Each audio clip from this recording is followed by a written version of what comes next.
Ada satu orang yang sangat jengkel sekali dengan Hamzah, dan orang ini sebenarnya Jubair bin Mut'im. Ya.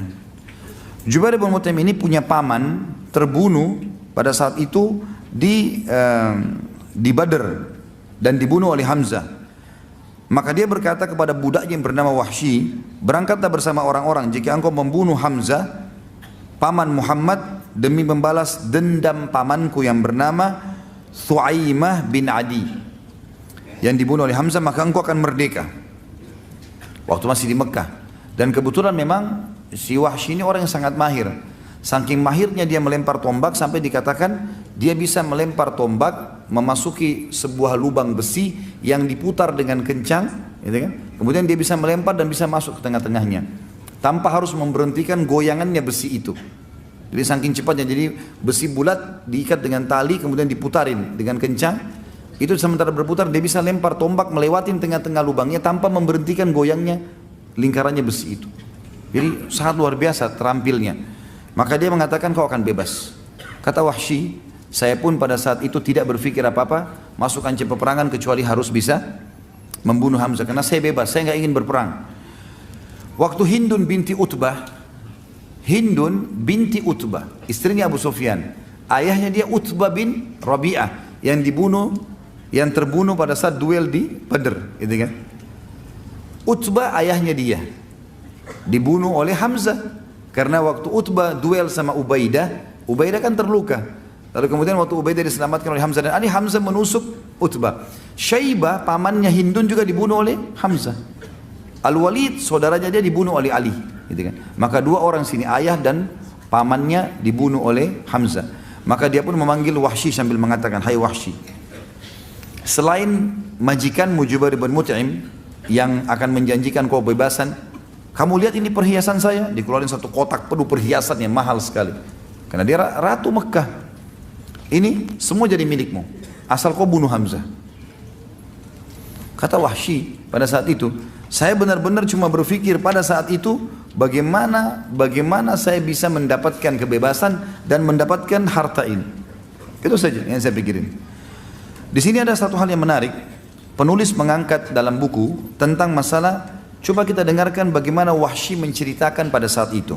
Wahsy berkata, aku adalah hamba sahaya milik Jubair bin Mut'im. Paman Jubair yang bernama Thu'aimah bin Adi terbunuh dalam perang Badr. Ketika orang-orang Quraisy berangkat ke Uhud, Jubair berkata kepadaku, engkau merdeka jika engkau berhasil membunuh Hamzah paman Muhammad untuk membalas kematian pamanku. Wahsy berkata, lalu aku pun berangkat bersama pasukan. Aku laki-laki dari Habasyah yang mahir melempar tombak layaknya orang-orang Habasyah secara umum, dan bidikanku hampir selalu tepat sasaran. Ketika dua pasukan telah bertemu, aku keluar memata-matai Hamzah. Aku mengintainya sehingga aku melihatnya di antara pasukan yang berperang seperti unta abu-abu. Maksudnya unta abu-abu ini teman-teman sekalian, dikenal unta itu kalau dikatakan oleh orang unta abu-abu, unta yang perkasa, unta yang kuat, gitu kan? Unta yang biasanya kalau unta jantan berwarna abu-abu itu dia bisa memiliki beberapa unta betina yang lain, punya kelebihan.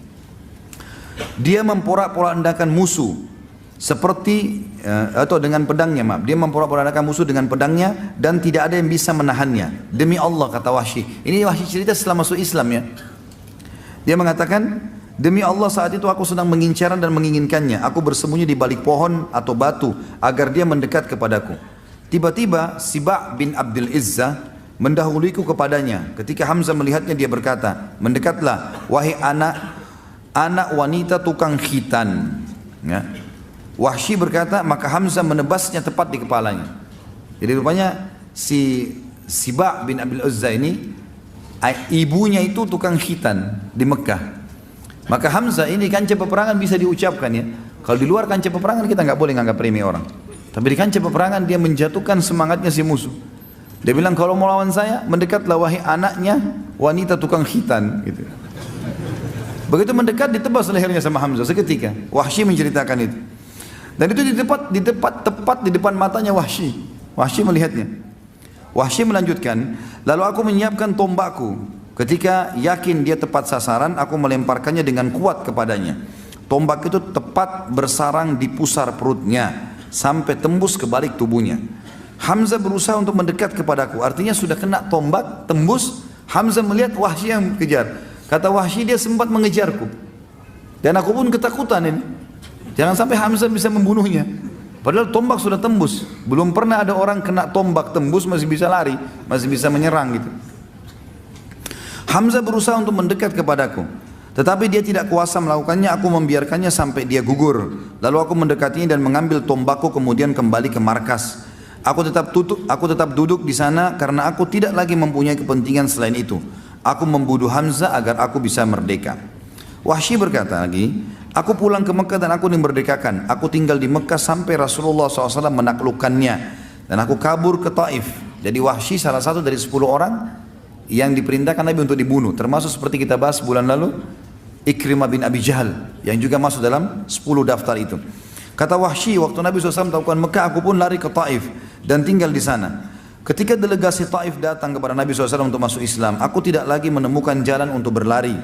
Lalu aku berkata kepada diriku, aku akan pergi ke Syam atau ke Yaman atau kemana? Demi Allah pada saat itu aku berpikir demikian. Tiba-tiba seorang laki-laki berkata kepadaku, celaka engkau demi Allah. Muhammad tidak akan membunuh seorang pun yang masuk ke dalam agamanya dan bersaksi dengan kesaksiannya. Ini makhluk Islam. Manakala aku mendengarkan kata-katanya, aku pun pergi segera menemui Rasulullah SAW di Madinah. Tidak ada yang mengejutkan beliau kecuali kehadiranku yang telah berdiri di hadapannya dan aku mengucapkan syahadat kebenaran. Ketika Nabi SAW melihatku, beliau mengasihkan, apakah engkau Wahsy? Aku menjawab, benar wahai Rasulullah. Nabi SAW mengatakan, duduklah dan ceritakan kepadaku bagaimana engkau membunuh Hamzah. Wahsy berkata, maka aku menceritakannya kepada beliau. Selesai aku berkisah, beliau pun bersabda, sungguh sayang, jauhkanlah wajahmu dariku, aku tidak ingin melihatmu. Jadi sudah syahadat, tapi Nabi bilang, mulai sekarang jangan kau selalu ada di wajahku. Bertemu ya silakan, tapi untuk ngobrol menjadi orang yang selalu di depanku jangan, karena aku khawatir nanti akhirnya aku mengingat pamanku dan akhirnya membenci seorang muslim, ya seperti itulah. Wahsy berkata, setelah itu aku selalu menghindar dari Rasulullah SAW sehingga beliau tidak melihatku sampai beliau pun wafat. Wahsy berkata, masih lanjutan satu paragraf lagi, ketika kaum muslimin berangkat untuk menyerang Musailamah al-Kadzdzab. Jadi di zaman Nabi SAW meninggal ada orang yang mengaku sebagai nabi tapi dusta, namanya Musailamah al-Kadzdzab. Aku berangkat bersama mereka setelah syahadat tadi ya, membawa tombak yang dulu aku gunakan untuk membunuh Hamzah. Ketika kedua pasukan bertemu, aku melihat Musailamah dengan pedang di tangannya. Demi Allah aku tidak mengenalnya. Tiba-tiba seorang laki-laki Ansar mengincarnya dari sisi yang lain. Masing-masing dari kami mengincarnya. Ketika peluang itu pun tiba, aku melepaskan tombakku dan menancap tepat di tubuhnya. Lalu orang Ansar itu melengkapinya dengan menebasnya dengan pedang. Hanya Allah yang mengetahui siapa dari kami yang membunuhnya. Jika aku yang membunuhnya, maka aku telah membunuh sebaik-baik orang setelah Rasulullah SAW, yaitu Hamzah. Dan aku juga telah membunuh seburuk-buruk orang, maksudnya adalah Musailamah al-Kadzdzab. Dan ini sanadnya kuat, disebutkan oleh Ibnu Hisham dalam kitab sirahnya, Ibnu Athir juga dalam Usudul Ghabah, dan Ibnu Abdul Bar juga dalam Al-Isti'ab, ya. Dan seterusnya ada beberapa orang yang menyebutkan masalah ini. Dalam riwayat lain teman-teman sekalian dikatakan Wahsy berkata, pada saat aku berusaha menombak Hamzah, maka aku ketakutan karena dikejar olehnya. Kemudian aku pun berusaha melemparnya dari jarak jauh. Sampai akhirnya tombak itu tersasarkan ke perutnya dan tembus ke belakang. Dia pun sempat mengejarku dan aku ketakutan jangan sampai Hamzah mendapatiku. Itu tambahan riwayat. Riwayat yang lain, riwayat juga tambahan di akhirnya mengatakan, aku pun pada saat itu gelisah semenjak Nabi SAW tidak mau melihat wajahku. Nah, artinya Wahsy untuk menghindar. Ya. Maka dia mengatakan, aku merasa ini dosa yang sangat besar dan aku tidak bisa mengobatinya kecuali aku harus membunuh musuh Allah yang juga besar sehingga bisa mengobatinya. Maka pada saat terjadi perang melawan Musailamah al-Kadzdzab di zaman Abu Bakar radhiyallahu anhu, maka aku pun ikut dan aku pun mencari Musailamah al-Kadzdzab sampai aku melihatnya dan aku mempersiapkan tombakku yang aku gunakan untuk membunuh Hamzah dulu dan aku melemparkan di titik yang sama. Jadi dulu di perutnya, ini juga di perutnya, sampai tembus ke belakang sebagaimana dulu Hamzah terbunuh.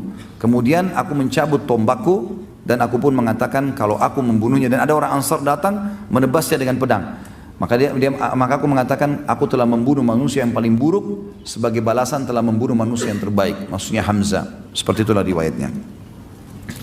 Teman-teman sekalian, pada saat Hamzah radhiyallahu anhu mati di sini, terbunuh mati syahid, maka Nabi SAW waktu lihat jenazahnya dalam sebuah riwayat yang sahih, riwayat Bukhari, Kata Umar bin Khattab, kami belum pernah mendengarkan Nabi SAW menangis terisak-isak seperti pada saat melihat jasad pamannya Hamzah. Ternyata muslimin terdesak. Pada saat perang sudah mulai banyak yang kalah, maka muslimin terdesak. Dan Nabi SAW kita tahu dipukul oleh Ibnu Qami'ah, ya, sampai pelipis beliau berdarah alaihissalam, pipi beliau tertancap dengan besi, ya, sampai Abu Talha menarik dengan giginya, gitu kan. Talha bin Ubaidillah menarik dengan giginya, gitu kan, sampai giginya tanggal. Kemudian ada beberapa sahabat-sahabat yang membela Nabi SAW sampai akhirnya terdesak sekali karena pundak kanan dan pundak kiri Nabi dipukul oleh Ibnu Qami'ah. Ini sudah kita ceritakan pada saat menceritakan sahabat Nabi Mus'ab bin Umair radhiyallahu anhu. Ringkas cerita muslimin naik ke atas gunung dan akhirnya Abu Sufyan mengatakan terjadi. Tentu ada dialog di situ, tapi yang jelas kita ringkaskan saja. Kata Abu Sufyan, telah terjadi mutilasi di pasukan kalian dan itu bukan saya yang perintahkan. Saya tidak larang, saya juga tidak perintahkan. Maka jangan bawa-bawa ini kepada saya gitu. Ternyata memang Hindun pada saat mendengarkan, melihat Wahsy mengatakan, hai Wahsy, di kancah peperangan, apa kau berhasil membunuh Hamzah? Dia bilang iya, berhasil. Kata Hindun, mana dia? Cari jasadnya, dicari jasadnya, gitu kan? Dan ditemukan Hamzah. Ternyata dia meletakkan bulu burung merpati di baju besinya. Itu ciri khasnya beliau. Dan nanti dikenalnya Hamzah juga pada saat itu karena adanya bulu itu yang dipenuhi dengan darah. Maka Wahsy pun mengatakan itu sana, yang di dadanya ada bulu merpati. Hindun pun mendekat, lalu Hindun menyuruh agar hidungnya dipotong, radhiyallahu anhu. Kemudian juga dibelah dadanya dan dikeluarkan jantungnya. Ya, Hindun pun berusaha memakannya karena jengkelnya ayahnya dan pamannya terbunuh, tapi dia tidak mampu dan dia membuangnya. Jadi pemandangan yang sangat luar biasa. Bayangkan kalau paman kita seperti ini, hidungnya terpotong, darah semuanya, kemudian dadanya terbelah dan jantungnya kecabut dan dibuang begitu saja di situ. Maka Nabi SAW waktu itu menangis terisak-isak. Tapi wahyu datang. Jibril datang menyampaikan kepada Nabi SAW dan mengatakan, dan beliau menyabdakan ini kepada para sahabatnya, Hamzatu sayyidus syuhada'i yawmal qiyamah. Hamzah ini pemimpinnya para syuhada di hari kiamat nanti. Jadi nggak usah kau sedih hai Muhammad, ini bukan cuma mati syahid biasa, dia akan jadi pemimpin para syuhada di sana, ya, di akhirat nantinya.